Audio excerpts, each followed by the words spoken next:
We're end of the cycle. The way I view it is we started off with a halving cycle that's been internal to Bitcoin, creating the supply shock, right? And that has been superimposed onto the liquidity cycle. Turns out that is a 4-year cycle. I've said that before.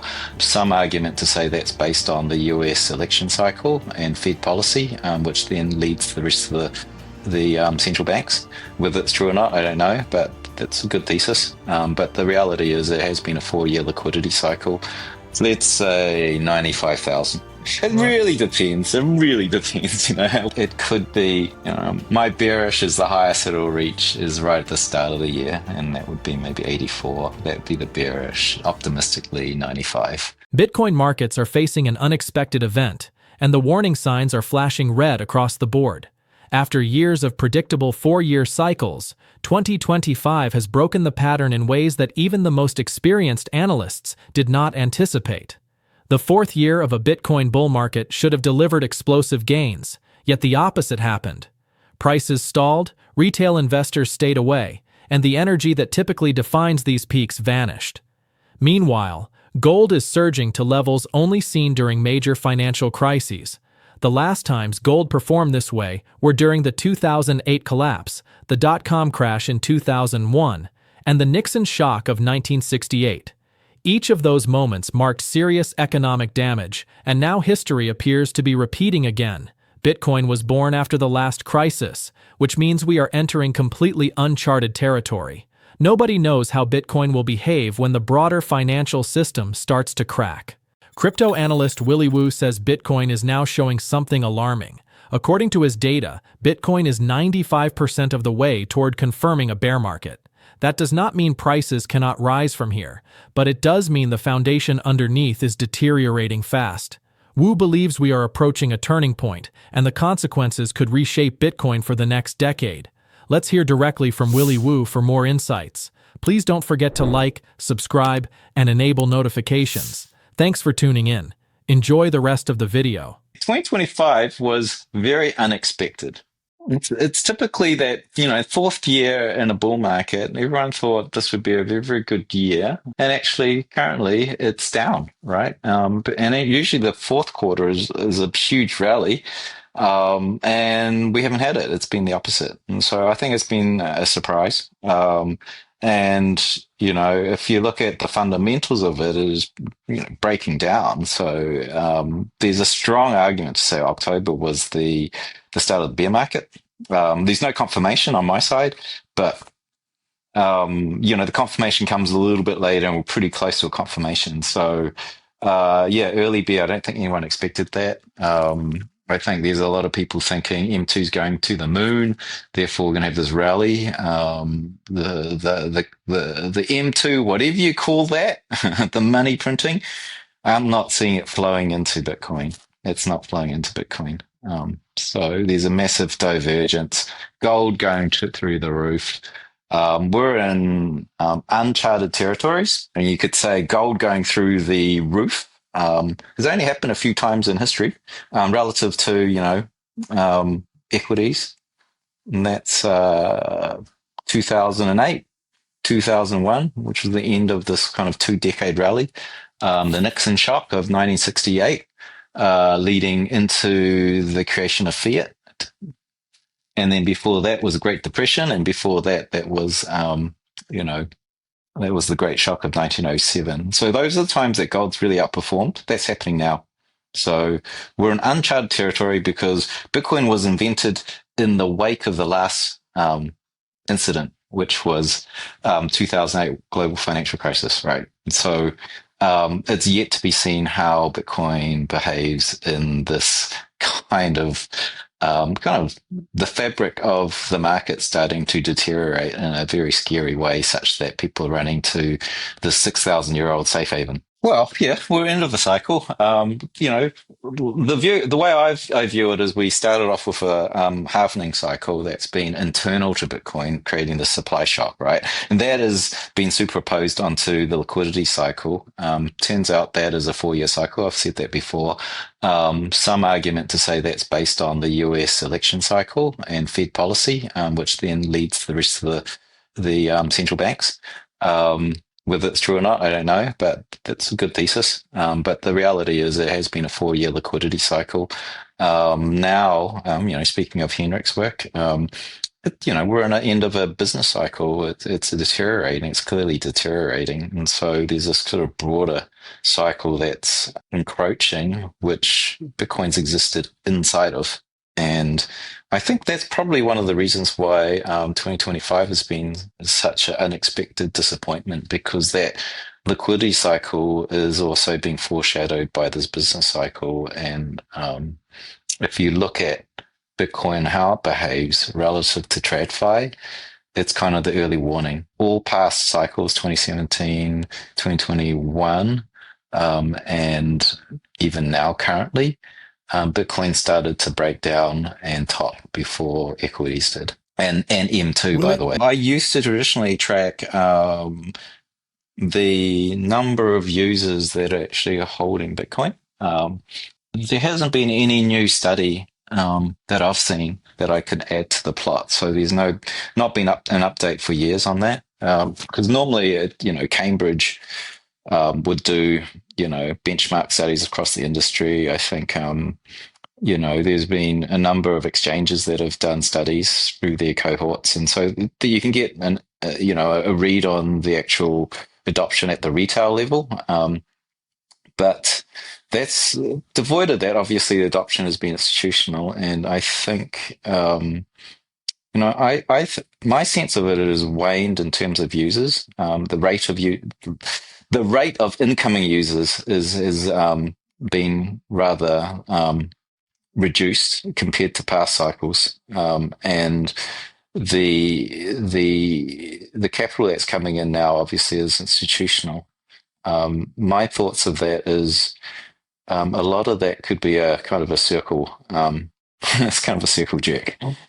Like we some of the institutional money comes from MicroStrategy, obviously, and MetaPlanet stacking Bitcoins, but that is recycled capital, often the case. If you survey, old hand OG whales, I could just run a survey across the people I know. They're all in on that, right? They have been investing into these treasury companies, often at the pre-SPAC level.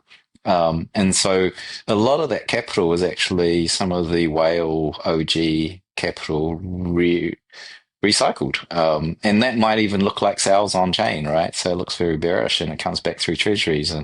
And so the sort of outside world of TradFi that has no exposure, I don't have a very strong read on that. I haven't looked into it. I do know that traditional institutions are very, very slow and very, very steady, and they're very long-term allocators.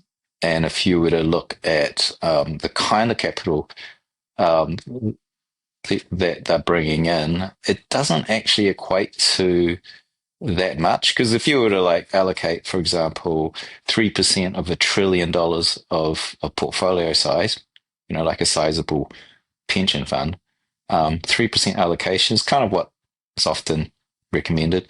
That's $30 billion, and that allocation might happen over a year. The thing is, Bitcoin absorbs about $1 billion to $2 billion per day.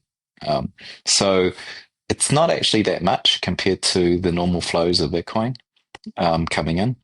So what we're missing in this cycle is a mass amount of retail coming in, because when retail come in, there is actually a significant boost in capital, but the way in which it comes in is that it's with urgency and FOMO, and you'll see this price multiplier of the market cap to the actual capital coming in, because those purchases are rushed and they are like market orders predominantly, and it pushes the price multiplier, and you measure that. It's called MVRV, right? The market cap to the actual capital, the realized cap that they've put in, starts to expand, and it goes up to 4 times higher typically.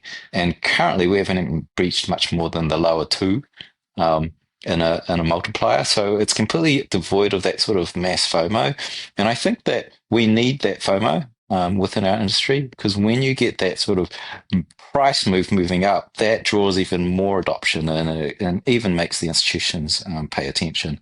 And so we've had that every cycle except this one. Woo explains that Bitcoin has always followed two overlapping cycles. The first is the halving cycle, where supply shocks from reduced mining rewards push prices higher. The second is the liquidity cycle, which runs on a 4-year rhythm tied to central bank policy and U.S. elections. Both cycles have worked together beautifully in the past, but this time the business cycle is interfering. Economic fundamentals are weakening, and that pressure is bleeding into Bitcoin before it hits traditional markets. Woo points out that Bitcoin has always served as an early warning system. In 2017 and 2021, Bitcoin topped before equities did, and the same pattern is happening now. The capital flows he tracks are fading, and that tells him the fuel for this rally is running out. What makes this cycle stranger is the total absence of retail mania. Past cycles saw wild FOMO, with everyday investors pouring money in at market orders and pushing prices far beyond fair value. This time, that wave never arrived.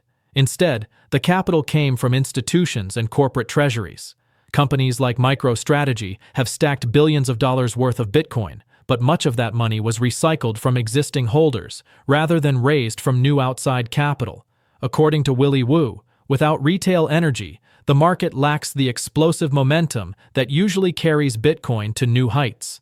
Let's watch more clips from his interview. We see a lot of these OGs, like the big OGs, are unlocking Satoshi era coins, that sort of thing. And we kind of saw this 2014, 2015, 2016. There was I don't know if you recall or heard the stories of the bear whale, where this guy put this massive sell order of thousands of Bitcoin near the bottom of the 2014, 15 bear market. And it got gobbled up in hours. And you could see it, but it was near the bottom. But there was other accounts. We didn't know who he was. There was another account of a whale that said, look, Bitcoin's going to go through the block size war. There's no consensus. It got very brutal. The decision, the background was that there was enough throughput, and there was expected congestion on the blockchain, and the block size had to be bigger. And we had this massive, war over it, and it took until the tail end of 2016 to resolve, when SegWit got locked in, and then we had this great 2017 bull market. But all through up to there, whales were selling. They didn't know if it was going to survive that.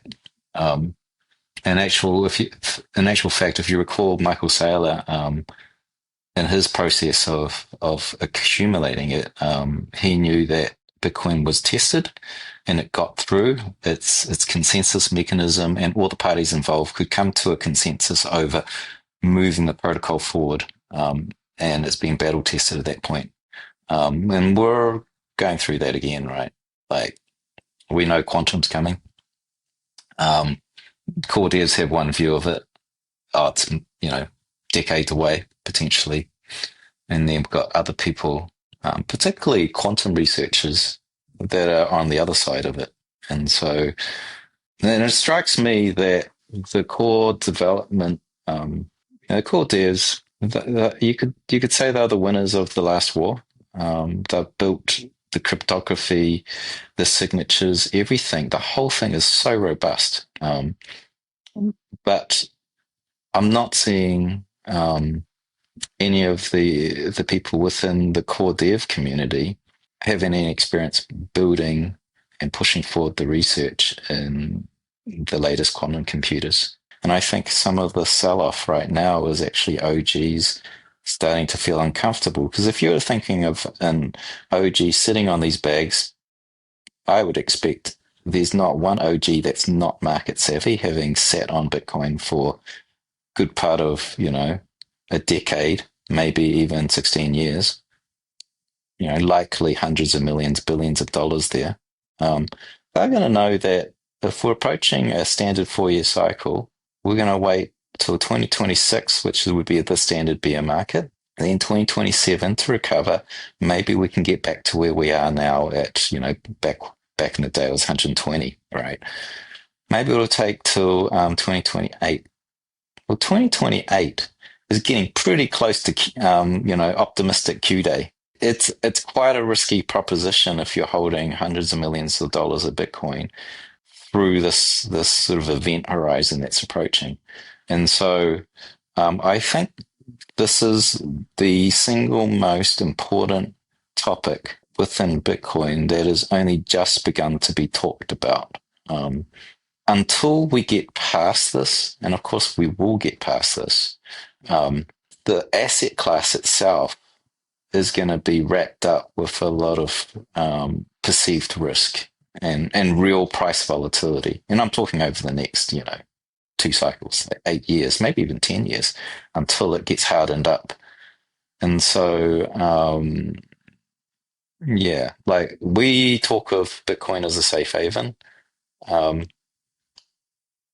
Its underlying properties is that, but it's not recognized as one because it trades risk on currently because it's too small, it's too young, and it needs to get to a certain market cap, similar to gold. It needs to get older because it's only 16, 17 years old, and that's nothing compared to 6,000 years of gold, 10,000 years of real estate, whatever you want to call it. All these assets the traditional market looks at, equity markets are centuries old.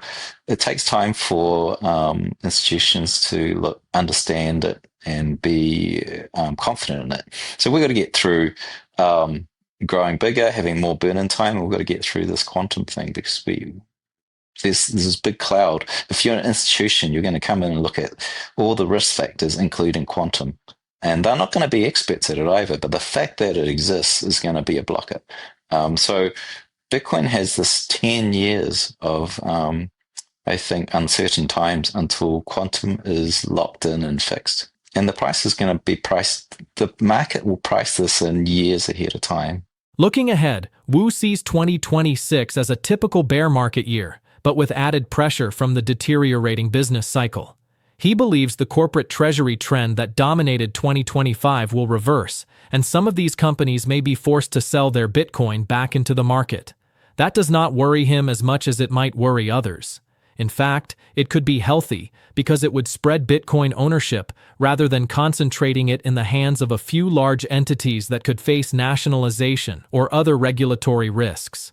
Woo's price outlook is cautious. He believes the highest Bitcoin will reach in 2026 is around $95,000, and in a more bearish scenario, the peak could come right at the start of the year, near $84,000. What would change his mind is a surge in capital flows into the network, rising above previous highs and proving that real demand is returning. Until that happens, his models remain tilted toward a bear market confirmation. But the biggest shadow hanging over Bitcoin is not the market cycle, it is quantum computing. Woo warns that this is the single most important issue Bitcoin will face over the next decade, and the conversation has only just begun.